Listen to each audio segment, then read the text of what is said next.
Welcome to Tax Notes Talk, a podcast from Tax Notes, the leading source of tax news, information, and analysis. Welcome to the podcast. I'm David Stewart, Editor-in-Chief of Tax Notes Today International. This week, even more. While the dispute in Moore versus the United States involves a relatively small amount of money, it has wide-ranging implications for both existing and future tax policy.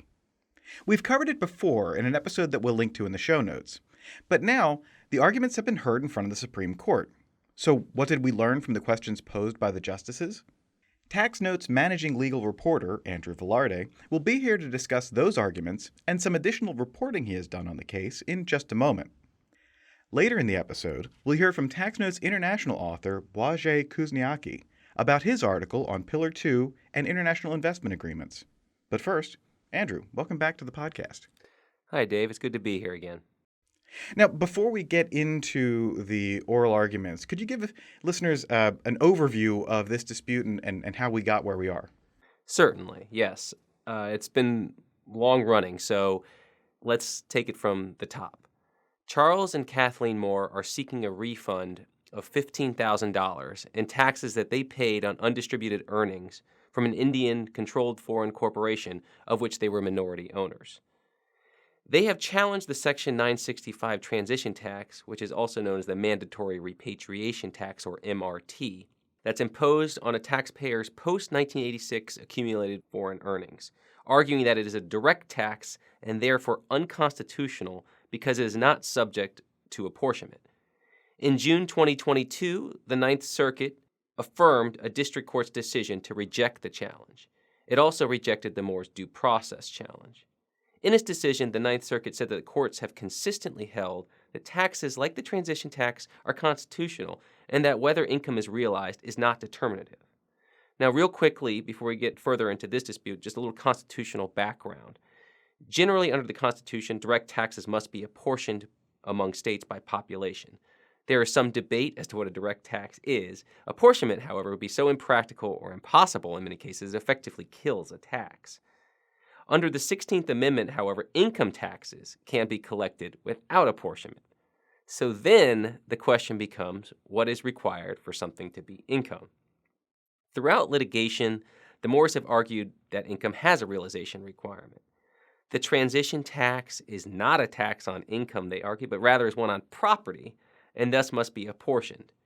They argue the transition tax is unique because it doesn't rely on constructive realization of income, more on that term in a bit, by those being taxed, and instead relates back to ownership of a specified asset at a specified point in time.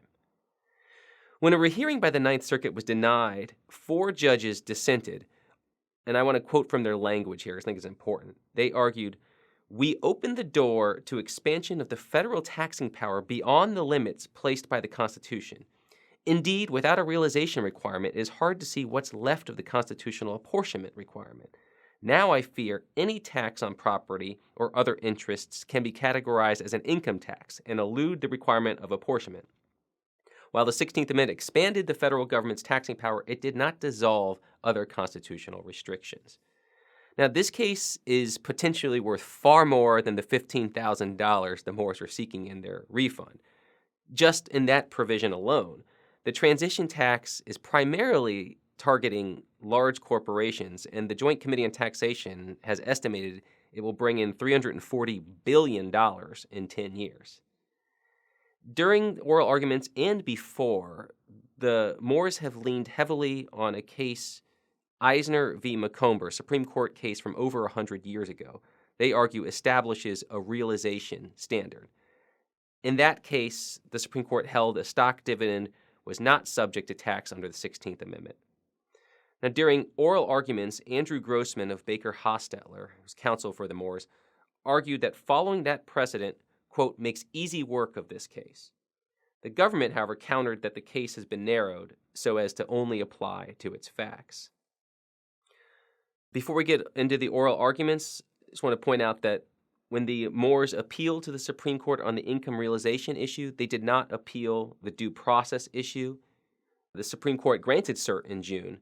Now, the tax community had already started to pay attention to this case, but once cert was granted, that's when interest really skyrocketed. We've had dozens of amicus briefs filed in this case coming down on either side of the argument. Now, before we get into the oral arguments, another issue I would like to talk about is some reporting you've done about this case and some facts that came to light that were not discussed in the lower courts. Yes, thanks, Dave.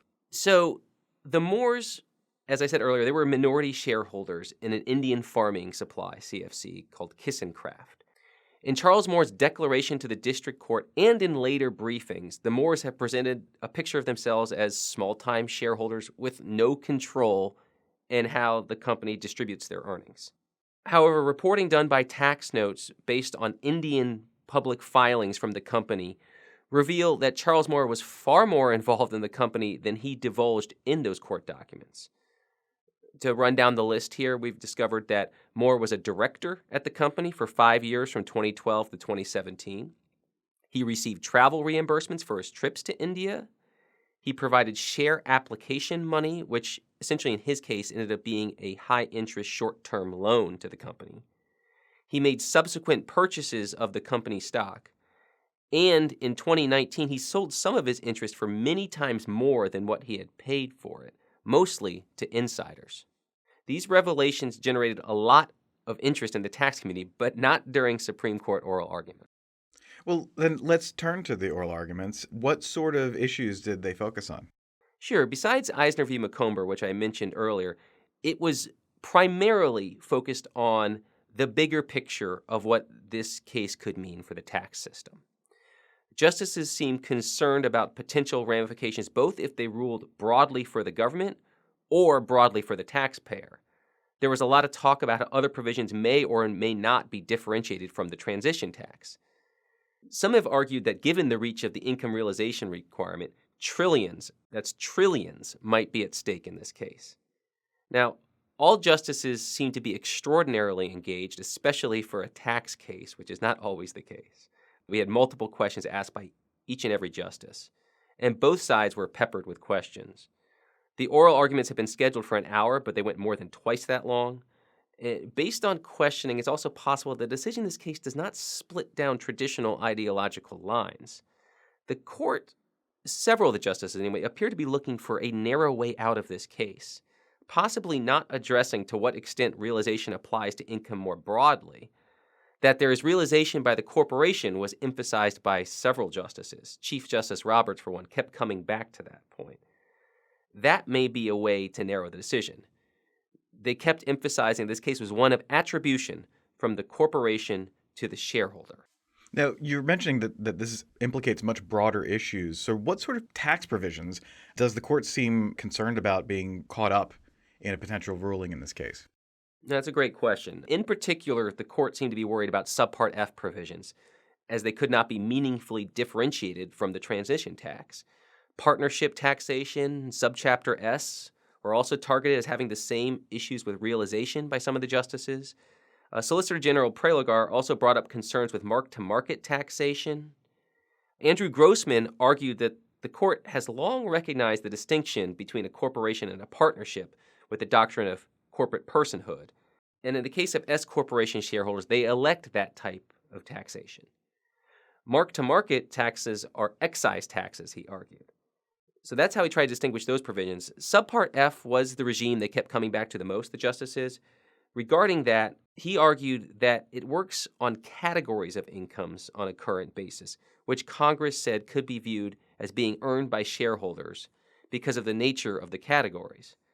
Subpart F deals with income shifting also, he argued. Justice Sotomayor, however, was caught on the similarities between Subpart F and the transition tax, and Justice Barrett also wondered whether this was really about attribution. Let's listen to that exchange. I'm sorry, and there's no question that you meet the definition of Subpart F. You need, in Subpart F, at least 10% of the company share, and the company has to be owned more than 50% by U.S. owners. So it's identical in terms of the percentage of ownership or the percentage of shares. That's right, but Subpart F unlike the MRT, aligns the control and the ability to redirect income with the year that it is applicable to. The MRT takes account. Sounds to me that what you're attacking is only a due process issue of how long the tax is for, not the ability to tax. I don't think that's right, for the reason that I think whether you owned a particular piece of property on a given date, which is the question that the MRT asks, is sort of the sine qua non of a tax on property, whereas Subpart F looks at income as it comes in while the controlling shareholder has the ability to redirect that stream of income. Isn't that then just a question of whether it's fair to attribute, fair from a due process point of view, as Justice Sotomayor is saying, whether it's fair to attribute the income generated by Keisencraft to the Moores, which is a distinct question of whether there was income within the meaning of the 16th Amendment, right? If there was realization by the corporation, Prelogar argued that the court needed to examine Congress's ability to attribute income realization by one taxpayer to another. Alito asked if that was a due process question, to which Prelogar agreed, which only required the court to determine that it was rational for Congress to do what it did. Now, that's a rather low bar to clear. All right, now you mentioned earlier this term constructive realization. So what is that? Yes, that's a term used by Moore in their briefs, and it came up in oral arguments several times as well, used to distinguish the transition tax from other provisions like Subpart F and pass-through taxation.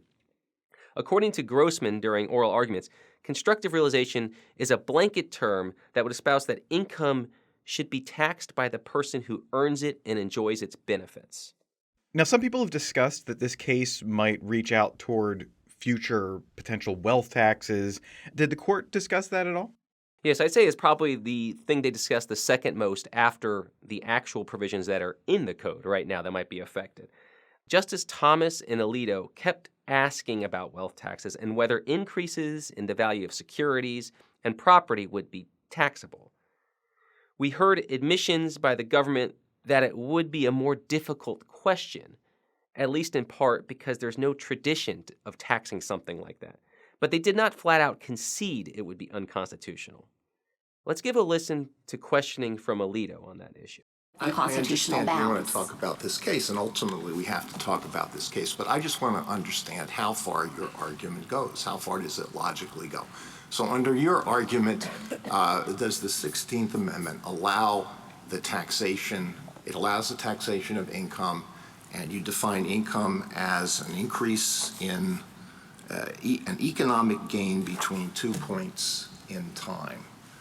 So let's say that somebody graduates from school and starts up a little business in his garage, and 20 years later, 30 years later, the person is a billionaire. Can Congress, under your argument, can Congress tax all of that on the ground that it's income? So if that has already been taxed, as I imagine it would through annual income taxes, then it sounds to me like the hypothetical is actually functioning as a property tax insofar as looking at the total value of the assets. The appreciation in stock value over 20 or 30 years, could Congress say, we want to reach back and tax all of that? So I think that's economic gain hard between two periods of time, between 2 points in time. I think that's a harder question, and here's why. I do think that that would fit within an ordinary conception of income as covering economic gain between 2 points of time and focusing on the increment of gain. But we don't have the same tradition to support Congress levying income taxes in that manner. Now, Justice Gorsuch also wondered whether if realization was only a question of administrability, if that did not pose a risk on taxation reaching beyond what is traditionally thought of as a wealth tax to potentially affecting American retirement funds. That was an interesting exchange, so let's listen to that as well. But if the only bar to Congress from enacting a tax on millions of Americans' retirement accounts and mutual funds is administratability, they're pretty clever over there, aren't they? Well, Justice Gorsuch, I think that they know how to get around administration concerns pretty well, don't they? I think that there would be good reasons for them to avoid the administrative complexities that would open up. Oh, sure, as a policy matter, but you know, isn't it the case that would open a big door? That door is already open. Congress can enact that tax. Right. Now, you mentioned earlier that the Supreme Court justices seem to be interested in maybe a more narrow ruling in this case. Were there any particular moments where that sort of came through in what they were asking? Yes, I think one of the key ones was from Justice Kavanaugh in particular, who seemed keen, potentially on a way out of a broader ruling. He asked Prelogar about the facets of a potential ruling, questioning her on why she doesn't want to use the phrase constructive realization. Let's listen to that exchange, too. You don't want us to use the phrase constructive realization. Yes, I think that phrase is inherently amorphous. It doesn't appear in the code. It appears to be a phrase that petitioners have invented for purposes of trying to save these other taxes, and I think it would open up immediate disputes about what exactly it encompasses. Right, and on the proverbial open door for Congress, members of Congress want to get reelected. All right, so now that you have followed this case as it progressed through the court system, you've listened to the oral arguments, you've listened to all the outside discussion of this case, would you care to offer us an idea of what you think is going to happen? Sure, I'm going to give two caveats first. One, I've been very bad at predicting how this case is going to go. I did not think cert would be granted in the first place, and it was. And secondly, I think just generally, it's often dicey to try and predict how the court is going to rule based on questions in the oral arguments. All that said, based on what I heard, I think the court will issue a narrow ruling in favor of the government, finding that because the CFC Kissencraft unquestionably realized income, which can be attributed to the Moors, it does not need to decide the broader question of whether income requires realization. We may also get some concurrences or dissents, I think, that might specifically address wealth taxes, even though that's not the issue in front of the court. Now, when should we expect to see an answer to this case? I don't have a crystal ball. I would think probably not until early summer, towards the end of the term. Well, all right. Well, we'll keep an eye out for that, and we'll see if your prediction is true. But thank you for being here. Thank you for bringing us the clip so we could hear for ourselves what the justices had to say. Thank you, Dave. It's been fun. And now, coming attractions. Each week we highlight new and interesting commentary in our magazines. Joining me now is Acquisitions and Engagement Editor-in-Chief Paige Jones. Paige, what will you have for us? Thanks, Dave. In Tax Notes Federal, Rafael Kariev and Samuel Krawich explore some common federal tax issues that arise in continuation fund transactions. Matthew Wachok examines the questions and concerns that arise in F reorganizations involving S corporations.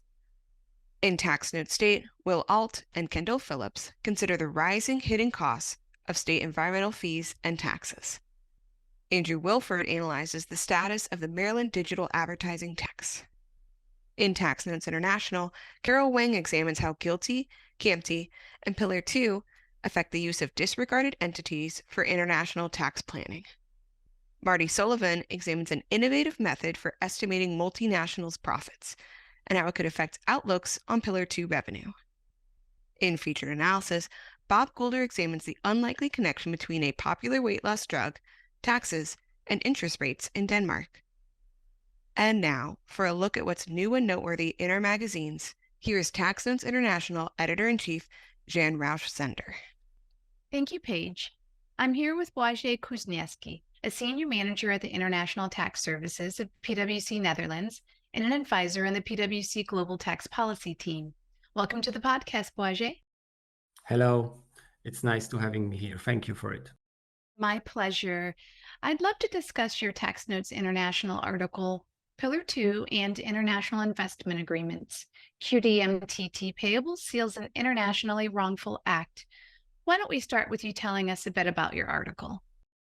Yes, so I think that the article is quite unusual in the sense that it bridges towards, on the one hand, obviously, tax world with one of the maybe not most expected by everybody, but at least for some global reform regarding global minimum taxation, and on the other hand, global investment regime.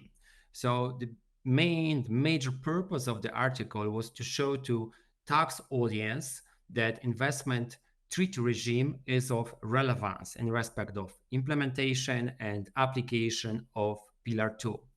By doing so, I go back to the foundations of the OECD, the main purposes of the foundation treaties, in order to show that there may be some tensions with the very foundational principles of the OECD in the way how Pillar 2 is processed by the OECD, in the way, first of all, how it is communicated or how it is not communicated, that there may be a clash between investment treaty protection under investment treaties, usually bilateral investment treaties on the one hand, and on the other, implementation and application of Pillar 2. And the trigger, I would say that the trigger for writing that article was the OECD most recent guidance on Pillar 2 released in July 2023. In that guidance, OECD, I would say partly, but at the same time implicitly, addressed the issue that may arise out of interactions between Pillar 2 and investment treaties. But the way how they did, it was, at least to me, somewhat surprising, because the OECD simply and very briefly stated that any challenge against QDMTT, Qualified Domestic Minimum Top-Up Tax, you may call it primary rule, will mean that immediately any M&E which decides to challenge that will be subject to income inclusion rule or UTPR. So there will be not even the period in which you will await to the judgment or to arbitral award. Immediately just challenging that will mean that you will be subject to tax somewhere under secondary rules under Pillar 2. So then I thought that maybe it is worth to zoom in into that part of the guidance and juxtapose it with investment treaty protection.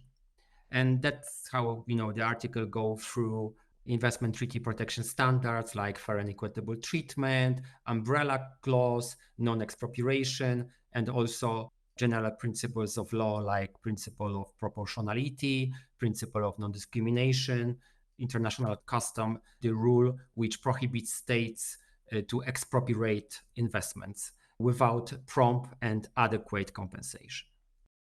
Absolutely. I find the article very interesting. Now, I know you've also recently considered the approaches of the United Nations and the OECD to the interplay between Pillar 2 and IIAs. Would you share your thoughts on this? That's quite interesting dynamics, because we are currently at quite, I would say, mature, to not say late stage, to reconsider anything related to implementation. We have almost mid-December 2023, so some states have already processed legislation domestically through domestic legislative procedures.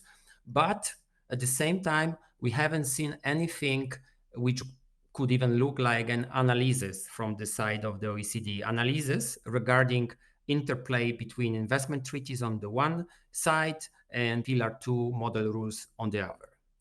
We have only one report from October 2022 released by the OECD. The report is about tax incentives and Pillar 2. So the report of the OECD is not explicitly about investment treaty protection.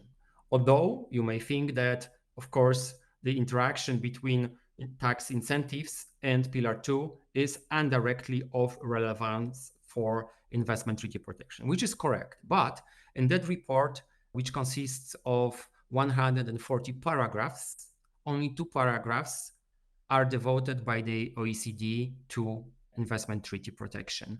And those paragraphs are not of analytical nature. They are purely descriptive. They just meant to show that the OECD acknowledges the existence of investment treaties, that they are mainly in the form of bilateral investment treaties, and that they include investment protection standards that may be of relevance and utilization by M&Es in scope of Pillar 2.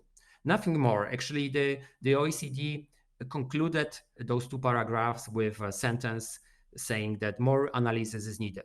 And bear in mind, it was more than a year ago. So there was a time to conclude analysis on the side of OECD, but it was not done. At the same time, or in the meantime, maybe to say it more precisely, United Nations released the paper in late November 2023 about global minimum taxation and international investment agreements, in which you can read I would say, quite robust analytical piece. There is analysis according to which the vast majority of international investment agreements, although they include tax carve-outs, those carve-outs are not relevant to carve out Pillar 2 tax measures. And one of the main observations of the UN is that it's unlikely that multinationals in scope of Pillar 2 will arbitrate against states for various reasons.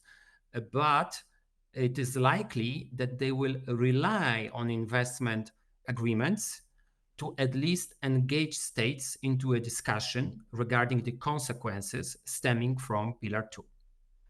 How and to how successful they become is question mark. There is also question mark, I would say, whether there will be no arbitration at all. It really depends. It is very sensitive, very circumstantial, but it cannot be excluded upfront.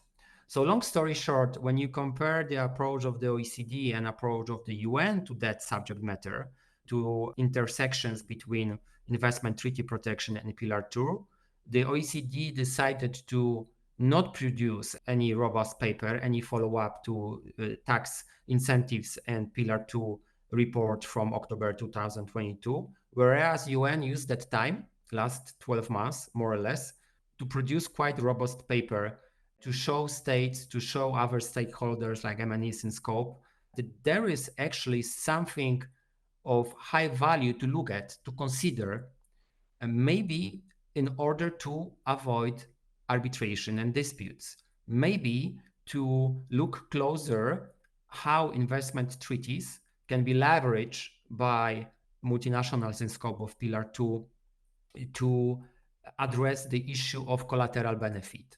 So those questions are just touched upon. I would say that just surface is scratched by UN for good reason, because it is quite sensitive to go any deeper into that direction.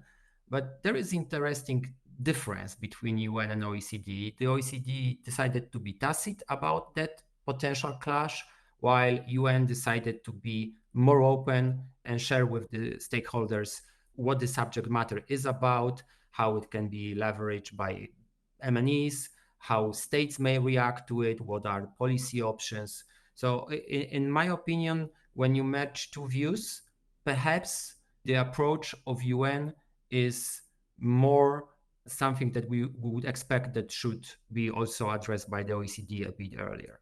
And it's uncertain how the UN approach is related to the OECD approach. It's likely that those international organizations speak with each other about that topic, and that the report of UN is to a large extent consulted by the OECD.